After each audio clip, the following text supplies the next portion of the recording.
دوستو، جب سے اس دنیا میں بنی نوع انسان نے قدم رکھا ہے تب سے لے کر آج تک انسان کسی نہ کسی خدا یا اندیکھی طاقت کو مانتا آیا ہے۔ ایک انسان جب پیدا ہوتا ہے تو وہ گناہوں سے پاک اور صاف ہوتا ہے اور اس کا ہمیشہ سے ایک اللہ تعالیٰ پر کامل ایمان ہوتا ہے۔ کیلیفورنیا یونیورسٹی میں سن 1997 میں وہاں کے نیورولوجسٹ نے چند اشخاص کے دماغ پر ایک مشاہدہ کیا۔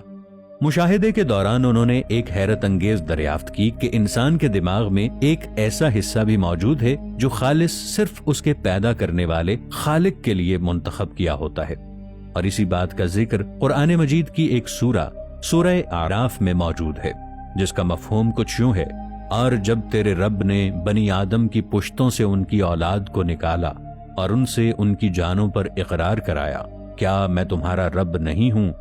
انہوں نے کہا، ہاں ہم اقرار کرتے ہیں۔ یوں نہ ہو کہ کہیں قیامت کے دن یہ کہنے لگو کہ ہمیں تو اس کی خبر نہ تھی۔ سورۃ الاعراف۔ تحقیق کے مطابق انسانی دماغ کا یہ حصہ ایک کمپیوٹر چپ کی مانند ہے۔ حیرانی کی بات یہ ہے کہ انسانی دماغ کا یہ حصہ اس وقت ایکٹیو ہو جاتا ہے جب وہ اللہ تعالیٰ کا ذکر سنتا ہے۔ اسی طرح انسانی دماغ میں ایک حصہ پیچویٹری گلینڈ پر مشتمل ہے۔ تحقیق کے مطابق انسانی ذہن میں اگر پیچویٹری گلینڈ متاثر ہو تو انسان مختلف ذہنی کیفیات کا شکار ہوتا ہے، جس میں دکھ، تکلیف، ذہنی انتشار، چڑچڑاپن، بے صبری جیسے عناصر آتے ہیں، اور جدید میڈیکل سائنس آج تک ان کی کوئی دوا بھی تجویز نہیں کر سکی۔ دوستو، ساری دنیا کے ذہین سائنسدان ایک جگہ پر جمع ہوئے اور اس چیز پر غور و فکر کرنے لگے کہ انسانی دماغ سے دکھ اور پریشانی والے واقعات نکال کر اس کو کس طرح پرسکون کیا جائے۔ اس مقصد کے لیے انہوں نے 20 سال اور بے شمار پیسہ اس تحقیق پر لگا دیا، اور تحقیق کے بعد وہ اس نتیجے پر پہنچے کہ انسانی دماغ کے اسی حصے کو ایک خاص قسم کی روشنی سے گزارا جائے تو انسانی دماغ کا یہ حصہ اپنی پہلے والی حالت میں آ سکتا ہے۔ دوستو، انسانی کیفیات کا تعلق براہ راست دماغ سے ہوتا ہے۔ اپنی 20 سالہ ریسرچ کے دوران ہی سائنسدانوں کو یہ ادراک ہوا کہ کچھ الفاظ اور ان میں موجود حروف ایسے ہیں جو اپنی طاقت اور انرجی میں کسی کے ثانی نہیں ہیں۔ اسی بنا پر ان حروف کو علیحدہ کر لیا گیا، 2 حصوں میں انہیں تقسیم کر لیا گیا اور ان کو ایک گروپ میں ایڈ کر لیا گیا۔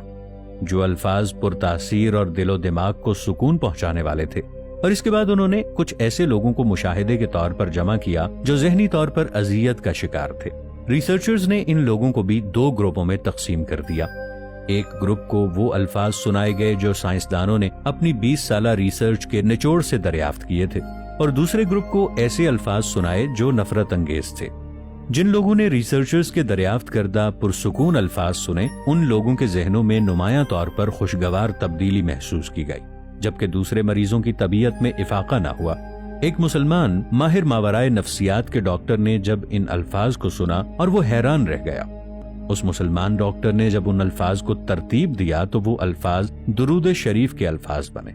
دوستو، اگر ہم درود شریف کے ان الفاظ پر غور کریں تو بہت سے راز ابھر کر سامنے آتے ہیں۔ اگر ایک تسبیح صبح اور ایک تسبیح شام کو درود شریف کی پڑھ لی جائے تو وہ انسان دین اور دنیا کی نعمتیں حاصل کر لے گا۔ بعض اوقات انسان کی کچھ ایسی غلطیاں اور کوتاہیاں ہوتی ہیں جن کی وجہ سے ان کی عبادتیں ان کے منہ پر مار دی جاتی ہیں۔ جیسے ایک بزرگ تھے، وہ اپنی ہر نماز اور عبادت کے بعد اپنے منہ پر ہاتھ رکھ لیتے تھے۔ لوگوں نے عرض کیا کہ آپ ہر نماز اور عبادت کے بعد اپنا چہرہ ڈھانپ کیوں دیتے ہیں؟ تو وہ عرض کرنے لگے کہ مجھے ڈر ہے کہیں اللہ میری عبادات میرے منہ پر نہ دے مارے۔ مگر دوستو، اللہ تعالیٰ کا ارشاد ہے کہ اگر کوئی میرا بندہ درود شریف کو دکھاوے ریاکاری کے لیے بھی پڑھے گا تو میں اس کا درود پاک قبول کروں گا۔ ہر عبادت کے لیے مخلص ہونا شرط ہے، مگر درود شریف ایسی عبادت ہے اگر اسے دکھاوے کے لیے بھی پڑھا جائے تو اللہ تعالیٰ کو پھر بھی قبول ہے۔ سعودی عرب کے ایک بہت بڑے پروفیسر اور خطیب شیخ صالح المقامسی اپنا واقعہ بیان کرتے ہوئے کہتے ہیں کہ میری اوپن ہارٹ سرجری ہوئی۔ جب مجھے ہوش آیا تو ڈاکٹروں نے مجھے مبارکباد دی اور کہا کہ آپ کی سرجری کامیاب ہو چکی ہے۔ میں نے کہا شکر الحمدللہ۔ پر کچھ ہی دیر بعد ایک ڈاکٹر آیا اور اس کے چہرے کا رنگ ایک دم مڑ گیا۔ وہ جلدی سے گیا اور ایک دوسرے ڈاکٹر کو بلا لایا۔ دیکھتے ہی دیکھتے میرے کمرے میں تقریباً 14 ڈاکٹر جمع ہو گئے اور سب کے چہرے کی رنگت اڑی ہوئی تھی۔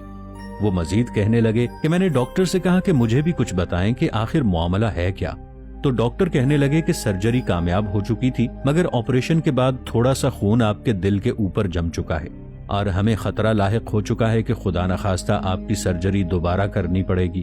تو شیخ صاحب کہنے لگے کہ یہ بات سن کر ایک دم میرے جسم نے جھرجھری سی لی، کیونکہ جسمانی اعتبار سے کافی دبلے پتلے سے تھے اور ان کے جسم کی پہلے ہی چیر پھاڑ کی جا چکی تھی۔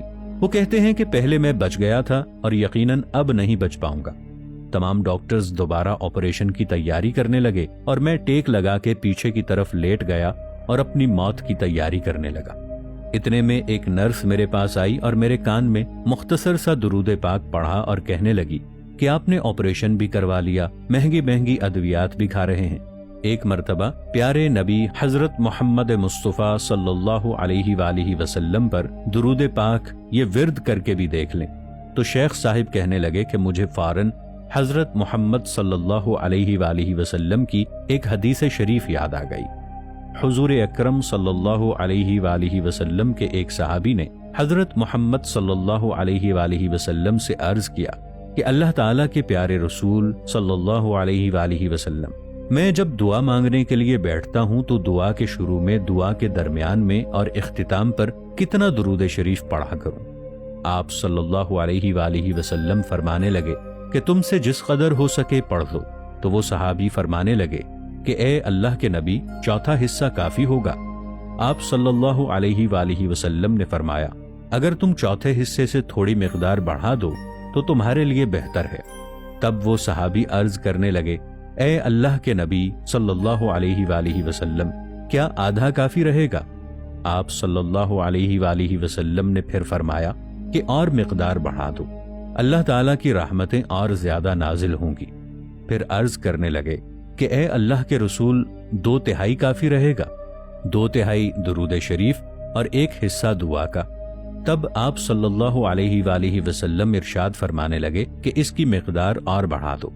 تب بھی عرض کرنے لگے کہ اللہ کے رسول صلی اللہ علیہ وآلہ وسلم، صرف درود پاک پڑھنا ہی باقی رہ گیا ہے۔ حضرت محمد صلی اللہ علیہ وآلہ وسلم نے فرمایا کہ اگر ایسا ہو جائے تو اللہ کے رسول کی یہ گارنٹی ہے کہ اللہ اس شخص کے سارے گناہ بھی معاف کر دے گا اور اس کے دکھ، درد اور رنج و غم بھی دور فرما دے گا۔ تب ڈاکٹر صالح کہنے لگے کہ میں نے بھی آنکھیں بند کی اور درود پاک کا ورد کرنا شروع کر دیا۔ کہنے لگے میں آنکھیں بند کر کے مسلسل درود پاک کا ورد کرتا جا رہا تھا۔ ڈاکٹر جب آپریشن تھیٹر میں آپریشن کا تمام سامان تیار کر کے واپس آئے تو میرے کمرے میں آ کر ان کی ایک دم چیخ نکل گئی۔ چیخ سے میری آنکھیں ایک دم کھل گئیں اور میں دریافت کرنے لگا کہ اب کیا واقعہ پیش آ گیا ہے کہ ڈاکٹر اتنی بوکھلاہٹ میں ہے۔ وہ ڈاکٹر الٹے قدموں باہر بھاگ گیا اور تمام سینئر ڈاکٹرز کو میرے کمرے میں بلا لایا۔ تمام ڈاکٹرز کے چہروں پر خوشی کی لہر دوڑ گئی اور وہ مجھ سے پوچھنے لگے کہ آپ نے ایسا کیا کیا ہے۔ میں نے کہا کہ میں نے ایسا ویسا کچھ بھی نہیں کیا، بلکہ آنکھیں موندے موت کا انتظار کر رہا تھا۔ تب ڈاکٹر یہ کہنے لگے کہ دل کے اوپر جتنا خون جمع ہوا تھا وہ ایک دم صاف ہو گیا ہے، آخر آپ نے ایسا کیا کیا ہے؟ تب وہ کہنے لگے کہ میں نے درود پاک کا ورد کیا تھا۔ سبحان اللہ۔